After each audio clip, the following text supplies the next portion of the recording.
Welcome to the Tech Egg. Don't get scrambled. Enjoy the video. You're in inadvertently mode.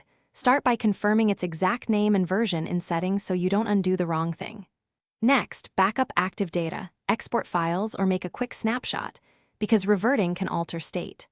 Once backed up, turn off any auto reapply or sync features that will restore the mode.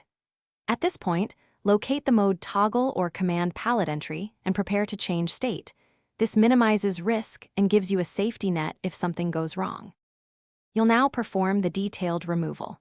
First, run the mode removal command with a dry run flag so you can see effects without committing. Examine the output carefully. Once comfortable, execute the real command to disable the mode and remove associated configuration entries. Then uninstall any extensions or plugins that introduce the mode and clear cache settings to prevent residue.